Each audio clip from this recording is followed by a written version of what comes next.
আমার প্রিয় ছাত্রছাত্রীবৃন্দ, কল্যাণী ইউনিভার্সিটির অন্তর্গত বিভিন্ন কলেজের যে সমস্ত ছাত্রছাত্রী হিস্টোরি অনার্স নিয়ে পড়াশোনা করছো, তোমাদের জন্য এই ভিডিওটি অবশ্যই ভিডিওটি শেষ পর্যন্ত দেখবে, কোনো রকমের স্কিপ করবে না, তাহলে তোমাদেরই প্রয়োজনীয় ইনফরমেশন তোমরা জানতে পারবে না। তোমাদের সামনে আজকে হিস্টোরি অনার্সের ডিএসি 1 হিস্টোরি অফ বাংলাদেশ অর্থাৎ বাংলাদেশের ইতিহাসের সাজেশন নিয়ে আজকে উপস্থিত হয়েছি। 5 ও 10 মার্কের প্রশ্নের সাজেশন 2024। তোমাদের জুলাই আগস্ট মাসে পরীক্ষা হবে, তাই এখন থেকেই এদিক ওদিক ছুটে বেরিয়ে প্রচুর অর্থ ব্যয় করে নোট সংগ্রহ না করে আমাদের কাছ থেকে নোট সংগ্রহ করো। তোমরা নিশ্চিন্তে 5 মাস ধরে পড়াশোনা করতে পারবে এবং পরীক্ষার প্রস্তুতি নিয়ে পরীক্ষা দিতে পারবে এবং পরীক্ষায় সমস্ত প্রশ্ন কমন পাবে। আজকে যে সাজেশন অনুযায়ী প্রশ্নগুলো দেখতে পাবে, এই প্রশ্নেরই উত্তর তোমরা পাবে। এখানে যে সাজেশনের প্রশ্ন রয়েছে সেই সাজেশনের প্রশ্ন একদম হুবহু প্রশ্নগুলোর উত্তর তোমরা যেমন পাবে, সেই সঙ্গে পরীক্ষার প্রস্তুতির জন্য তোমরা তোমাদের 7 দিন বা 15 দিন আগে পর্যন্ত নোট সংগ্রহ করতে হবে না। প্রতি পেপারের জন্য আমাদের কাছ থেকে নোট সংগ্রহ করলে 250 টাকা পেমেন্ট করতে হবে। আর তোমাদের 6 সেমিস্টার হিস্টোরি অনার্সের 4টি পেপার আছে, 4টি পেপার যদি তুমি সংগ্রহ করো তাহলে মোট 900 টাকা পেমেন্ট করতে হবে। মোট 900 টাকা পেমেন্ট করলেই 4টি অনার্সের পেপার তুমি পেয়ে যাবে। এবার চলো সাজেশনগুলো দেখে নিই। আর তোমরা আমাদের কাছ থেকে নোট সংগ্রহ করলে তোমাদের অর্থের যেমন সাশ্রয় হবে, সেই সঙ্গে সময়েরও সাশ্রয় হবে। কারণ তোমরা পরীক্ষার 1 সপ্তাহ আগে পর্যন্ত নোট সংগ্রহের জন্য টেনশন করো এবং বিভিন্ন জায়গায় ছুটে বেড়াও। তাছাড়া তোমরা একাধিক বইপত্র কিনেও তোমরা অর্থের অপচয় করো, কিন্তু আমাদের কাছ থেকে নোট সংগ্রহ করলে তোমাদের সেই অর্থের অপচয় যেমন হবে না, তেমনি সময়ের অপচয়ও তোমাদের হবে না। কারণ তোমাদের বিভিন্ন জায়গায় যেতে হয়, দূরে যেতে হয়, বাসের ভাড়া, তারপর অটো ভাড়া ইত্যাদি লাগে, যাতে তোমাদের একটি সেমিস্টারে কত টাকা খরচ হয় তোমরাই খুব ভালোভাবে জানো। তাই আমাদের কাছে বেশি নয়, 4টি পেপার মাত্র 900 টাকায় কমপ্লিট একটি সেমিস্টারের নোটস পেয়ে যাবে এবং এগুলো পড়লেই তোমরা 100% কমন পাবে। এবার চলো দেখে নিই আজকের সাজেশন। অভিজ্ঞ শিক্ষক মণ্ডলী দ্বারাই এই সাজেশন তৈরি হয়েছে এবং সাজেশনের প্রশ্ন উত্তরে পিডিএফ কপি তৈরি হয়েছে। দেখো 1 নম্বর প্রশ্ন, 1971-এর পাকিস্তানের রাষ্ট্রপতি কর্তৃক নবনির্বাচিত আইনসভার মুলতবি ঘোষণাকে তুমি কিভাবে ব্যাখ্যা করবে? 2 নম্বর প্রশ্ন, শহীদ দিবসের তাৎপর্য সম্পর্কে টিকা লেখো। 3 নম্বর প্রশ্ন, বাংলাদেশের বাংলা ভাষা আন্দোলনে মহিলাদের ভূমিকা পর্যালোচনা করো। 4 নম্বর প্রশ্ন, 1950-এর দশকের শেষের দিকে আওয়ামী লীগ কর্তৃক 21 দফা দাবির উপর জোর দেওয়া বিষয়ে একটি নিবন্ধ লেখো। 5 নম্বর প্রশ্ন, ভীষণ ইম্পর্টেন্ট প্রশ্ন, রাষ্ট্রপতি জিয়াউর রহমান কৃত বিভিন্ন সংস্কারমূলক কার্যকলাপের আলোকে বাংলাদেশের অবস্থা বিচার করো, অথবা জিয়াউর রহমানের প্রশাসনিক দক্ষতা বা কৃতিত্ব সম্পর্কে আলোচনা করো। একই প্রশ্ন। এখানে একটি করে প্রশ্ন রয়েছে, কিন্তু পিডিএফ কপিতে একাধিক অথবা প্রশ্ন রয়েছে, কারণ তোমাদের বিভিন্নভাবে প্রশ্ন হয়, সেই প্রশ্নগুলো অথবা হিসাবে তুলে ধরা হয়েছে, কারণ উত্তর এক কিন্তু প্রশ্ন একাধিক। এরপরে 6 নম্বর প্রশ্ন দেখো, ভীষণ ইম্পর্টেন্ট প্রশ্ন, যেগুলোতে বেশি স্টার চিহ্ন দেওয়া রয়েছে সেগুলো বেশি ইম্পর্টেন্ট, তারপরে কম স্টার দেওয়াগুলো তুলনামূলক কম ইম্পর্টেন্ট, এবং যেগুলোতে স্টার চিহ্ন দেওয়া নেই সেগুলো তোমাদের পরীক্ষার জন্য গুরুত্বপূর্ণ, সেগুলো একটু দেখে রাখবে। তবে যেগুলো বেশি স্টার চিহ্ন দেওয়া রয়েছে সেগুলোই লাস্ট মিনিট সাজেশন, কারণ আমাদের ভিডিও বারবার আপলোড করা সম্ভব নয়, আমাদের সময়ের খুব ঘাটতি রয়েছে, কারণ আমরা সময় দিতে পারি না, অনেক ভিডিও আমরা আপলোড করতে পারি না, তার জন্য আমরা দুঃখ প্রকাশ করছি।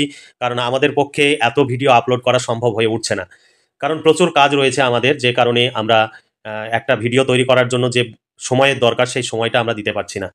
এবার দেখো 1972 সালে ইন্দিরা মজিবর চুক্তির তাৎপর্য কী ছিল? 7 নম্বর প্রশ্ন, বাংলাদেশের ইতিহাসের প্রেক্ষিতে ভাষাগত জাতীয়তাবাদের ধারণাটি ব্যাখ্যা করো। 8 নম্বর প্রশ্ন, বাংলাদেশের মাতৃভাষা আন্দোলনে সাধারণ মানুষের ভূমিকা আলোচনা করো। 9 নম্বর প্রশ্ন, আগরতলা ষড়যন্ত্র মামলা বিষয়ে একটি সংক্ষিপ্ত টিকা লেখো। 10 নম্বর প্রশ্ন, অপারেশন সার্চলাইট বলতে তুমি কি বোঝো? 11 নম্বর প্রশ্ন, পূর্ব পাকিস্তানে বাঙালিদের প্রতি পাকিস্তান সরকারের বৈষম্যমূলক আচরণ কিভাবে সেই দেশের বাঙালি জাতীয়তাবাদের বিকাশে সহায়তা করেছিল? 12 নম্বর প্রশ্ন, বাংলাদেশের মুক্তিযুদ্ধের জন্য সামাজিক ও অর্থনৈতিক বৈষম্য কতটা দায়ী ছিল? 13 নম্বর প্রশ্ন, স্বাধীনতা লাভের পূর্বে পূর্ব পাকিস্তানের অর্থনৈতিক পরিস্থিতির বিবরণ দাও। 14 নম্বর প্রশ্ন, ভারত পাকিস্তান সম্পর্কের তিক্ততার পিছনে দুটি বিষয় আলোচনা করো, বা তিক্ততার মূল কারণগুলি ব্যাখ্যা করো। একই উত্তর। 15 নম্বর প্রশ্ন, বাংলাদেশের বেগম খালেদা জিয়ার শাসনকালের একটি মূল্যায়ন করো। 16 নম্বর প্রশ্ন, পূর্ব পাকিস্তানের শিক্ষিত মধ্যবিত্ত শ্রেণীর সঙ্গে পশ্চিম পাকিস্তানের এলিট গোষ্ঠীর বিরোধের প্রেক্ষাপট আলোচনা করো। 17 নম্বর প্রশ্ন, বাংলাদেশের মুক্তিযুদ্ধের রাজনৈতিক এবং প্রশাসনিক উপাদানগুলি আলোচনা করো। 18 নম্বর প্রশ্ন, পাকিস্তানের সঙ্গে বাংলাদেশের সম্পর্ক আলোচনা করো। 19 নম্বর প্রশ্ন, বাংলাদেশের পররাষ্ট্রনীতি বা বিদেশ নীতির সমালোচনামূলকভাবে বিশ্লেষণ করো। 20 নম্বর প্রশ্ন, বাংলাদেশের ইতিহাসে 1954 নির্বাচনের গুরুত্ব বিচার করো। 21 নম্বর প্রশ্ন, 1969 গণ অভ্যুত্থানের উপরে একটি নিবন্ধ লিখো। 22 নম্বর প্রশ্ন, 1970 সাধারণ নির্বাচনের উপরে একটি সংক্ষিপ্ত টিকা লেখো। 23 নম্বর প্রশ্ন, বাংলাদেশের মুক্তিযুদ্ধের ছাত্র আন্দোলনের গুরুত্ব নিরূপণ করো। 24 নম্বর প্রশ্ন, স্বাধীন বাংলাদেশের স্থপতি বা রূপকার হিসাবে শেখ মুজিবুর রহমানের ভূমিকা মূল্যায়ন করো।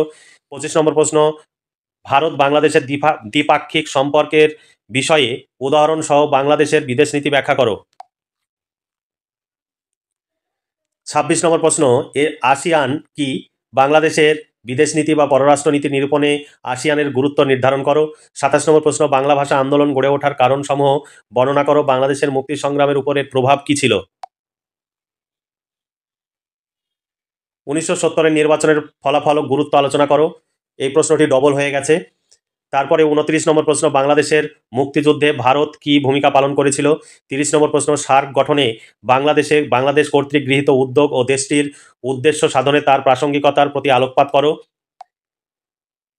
31 নম্বর প্রশ্ন, সার্ক গঠনে বাংলাদেশের ভূমিকা আলোচনা করো।